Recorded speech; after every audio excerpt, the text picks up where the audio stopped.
नमस्कार। फर्स्ट बिहार झारखंड में आपका स्वागत है। मैं आपके साथ रणजीत सिंह। बिहार विधानसभा चुनाव को लेकर जनसभाएं संबोधित की जा रही है सभी बड़ी नेताओं के द्वारा, लेकिन कल तेजस्वी यादव के एक सभा में उन पर चप्पल फेंक दिया गया और जब चप्पल फेंका गया तो उसके बाद से जो है सियासत तेज हो गई है, क्योंकि नेता प्रतिपक्ष तेजस्वी यादव पर जो है चप्पल फेंका गया। जब वह मंच पर बैठे थे तो एक चप्पल नहीं दो चप्पल उन पर फेंका गया है। इस पर पप्पू यादव का साफ तौर पर कहना है कि ये साजिश है।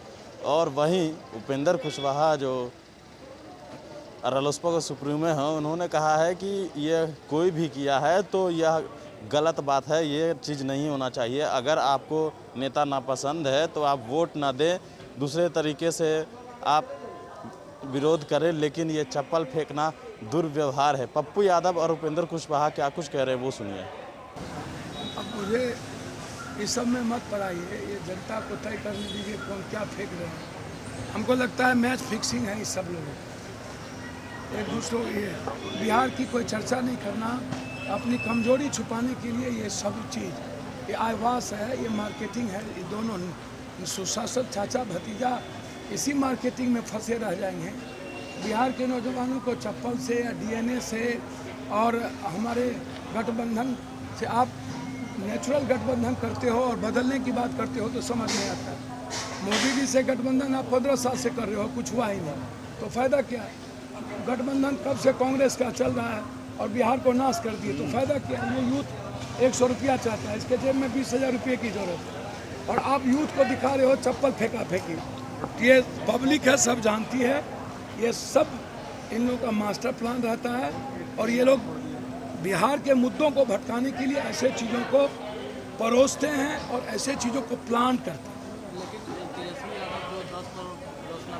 5,32,000 अभी नौकरी खाली है मात्र, इसको कुछ ज्ञान हो तब ना, प्रॉक्सी बात करते रहना, पीछे से कोई पढ़ा देना, ज्ञान होगा तब ना। जिसने सबसे ज़्यादा बिहार का पलायन किया, एजुकेशन चौपट किया और सारी फैक्ट्रियाँ माफिया से बंद हो गई और दोनों का माफिया बिहार के रोजगार को बंद करने में लगा हुआ है और पूरी फैक्ट्री टोटल अपराधी माफियाओं को ये रोजगार देंगे ये लोग, बालू माफिया को, अपराधी को, माफिया को, बलात्कारी को, ताकि इन लोगों को पैसा इसको मुश्क का मजा ले, फॉर्म हाउस देते रहे, रोजगार नहीं। इन लोगों को अपने रोजगार की जरूरत है। बिहार का सारा मजदूर 39 लाख मजदूर को लाए, सब लौट के जा रहा है। तो इसीलिए इनको पहले बोलिए कि अपने रोजगार की चिंता करे, बिहार को तो इन लोगों ने नाश कर चुका। अब नीतीश कुमार को तो कोई ज्ञान ही नहीं है। उत्तराखंड में पहाड़ है, समुद्र नहीं है, हिमाचल में समुद्र नहीं है, हरियाणा में समुद्र नहीं है, फैक्ट्री सभी जगह है और नीतीश के पास कोई रोड मैप नहीं है तो दुनिया के पास ना हो। नीतीश कह रहा पैसा नहीं है, तो पैसा तो खा गया नीतीश। अब हरियाणा में कौन सा समुद्र है कि टोटल फैक्ट्री वहीं है? क्या बकेंगे? इनका पहले इलाज कराइए।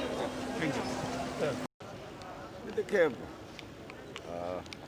किसी की सभा हो उसमें इस तरह का व्यवहार तो मुनासिब नहीं है, उचित नहीं है। लेकिन अब लोगों का आक्रोश है, आक्रोश लोग व्यक्त कर रहे हैं उस रूप में, तो तेजस्वी जी को समझना चाहिए कि उसका क्या अर्थ है। इनको खुद समझना चाहिए। जनता उनको नापसंद करती है। जनता किसी भी स्थिति में दोबारा राष्ट्रीय जनता दल को स्वीकार करने वाली नहीं है, यह बात उनको समझना चाहिए। बाकी आम लोगों से आग्रह है कि किसी की भी सभा हो तो इस तरह का बर्ताव न किया जाए। हाँ, अगर कोई नापसंद हो तो मत न दें, उनको वोट न दें, चुनाव में हरा दें, यह होना चाहिए। सर, कल नीतीश कुमार ने 7 लाख कहा है कि 10 लाख नौकरी का दावा तेजस्वी यादव कर रहे हैं, जेल से पैसा लाकर नौकरी देंगे क्या? देखिए, नौकरी का दावा, नौकरी देने का जो दावा है वास्तव में वो हास्यास्पद दावा है। नौकरी लोगों को मिले, रोजगार मिले, इसके लिए क्या करना है यह बात होनी चाहिए।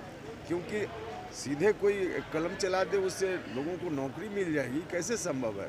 उसके लिए इंतजाम करना पड़ेगा और इंतजाम करने पर नौकरी मिलेगी। 10 लाख क्या 20 लाख मिलेगी, 50 लाख मिलेगी, लेकिन उसके लिए अलग से इंतजाम करना पड़ेगा। कृषि उत्पादन पर आधारित छोटा छोटा उद्योग खोलना पड़ेगा और भी इस तरह का बहुत सारा इशूज है, उसको टैकल करना पड़ेगा, तब नौकरी मिल पाएगी।